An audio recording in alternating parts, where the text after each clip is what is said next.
So what does it really mean to pay attention? Neuroscience now sees attention as far more than the act of focusing or filtering distractions. It's about how the brain decides which incoming information is most reliable and deserves its resources. It's a process deeply tied to managing uncertainty in a complex world. Every moment, our senses flood us with sights, sounds, and signals. The brain must continually infer which of these signals reflect real important changes in our environment, and which are random or irrelevant. This decision isn't just about what to perceive, but how much to trust what we perceive. And this relationship between uncertainty and precision is the foundation of our modern understanding of attention. Hey everyone, I'm Henry, and you're watching Day 74 on my channel Henry's Millions, where I dive deep into psychology and neuroscience, helping you explore and master the forces that shape your life. So let's talk about attention as precision control. Let's unpack that idea. In this scientific view, uncertainty measures how unsure the brain is about what's causing its sensations. Precision is simply the flip side, the degree of confidence the brain has in a given signal or prediction. By the way, this is the cut of a much longer video I just recently made that dives into these much more deeply. Okay, this is only meant to get your feet wet in this video. If you want more, look for the other video. It should probably be available to click on at the end of this one. Okay, so let's unpack this view. In the scientific view, uncertainty measures how unsure the brain is about what's causing its sensations. Remember, the brain is enclosed in your skull. It depends on the senses and these incoming stimuli. So there's a lot of uncertainty there. What's causing these sensations? And precision is simply the flip side, the degree of confidence the brain has in a given signal or prediction. So instead of operating as a simple spotlight, attention is the brain's way of continually estimating the precision of each sensory or cognitive signal. If you're in a noisy room and someone mentions your name, the clarity of that input gets boosted. Your brain assigns it a high precision. In contrast, muffled background chatter receives low precision and is largely ignored. So this concept comes from Bayesian brain theory. It's treating perception as a matter of informed guessing. The brain uses an internal model to make predictions about the world and updates these guesses when reality doesn't match expectations. But not all updates are treated equally. Only high precision, high confidence signals are allowed to shape how we perceive things. And attention is what boosts the impact of those signals. So let's briefly talk about competition and context. Remember, I have another video that dives much deeper into each of these things. So because attention is limited, not all signals can be processed with equal care. This leads to competition among stimuli vying for your brain's resources. Here's where the famous Posner cueing experiment comes in. If you're shown a cue that tells you to expect something in a particular location, you react much faster when the target appears there, a valid cue, much faster than when it appears somewhere unexpected, which is an invalid cue. This is where they have individuals that are focusing on a target, but then paying attention to other things in their field of vision. Try that at home. So this happens even without moving your eyes. Why? Because your brain has redistributed precision to the expected spot. So incoming signals from there are trusted more and acted on faster. The cool thing is, I know you probably did this in high school or something, but just focus on something in the room and then take turns selectively paying attention to other things without shifting your focus to that, your eyes to that, the other thing. So it's very interesting. It's a very cool thing to try out.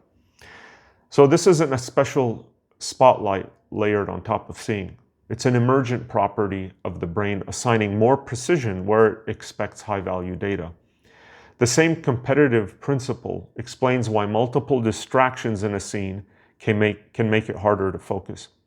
Your brain is betting on where to invest its precision, often in response to cues, context, and expectations. So this dynamic process, choosing which errors and updates to privilege, is what feeds into the next broader principle. Predictive coding. I have a number of videos by now of predictive coding. Number 60 was the first one. So predictive coding is how the brain explains itself.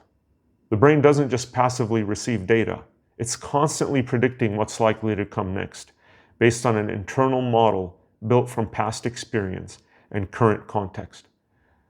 And when a mismatch arises between what's predicted and what's sensed, a prediction error, the brain has to decide how to respond. Now, not all prediction errors are treated the same. The brain weighs each error by its estimated precision. It's a reliable alert that our model needs updating, or is it just a noise? This weighting is the essence of attention, determining which signals should drive updates and learning. So through this, predictive coding and precision control together ensure that our perception is both responsive and efficient. We can quickly react to changes that matter, but we don't waste effort chasing unreliable or irrelevant signals. So just briefly, let's cover the free energy principle. Okay, free energy principle is complexity minus accuracy. You can thank Friston for that. All these mechanisms support a fundamental organizing principle. The brain seeks to minimize free energy.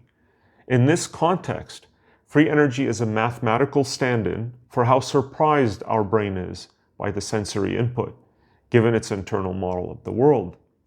Successful prediction equals low free energy. But there is a catch, there is a trade-off here.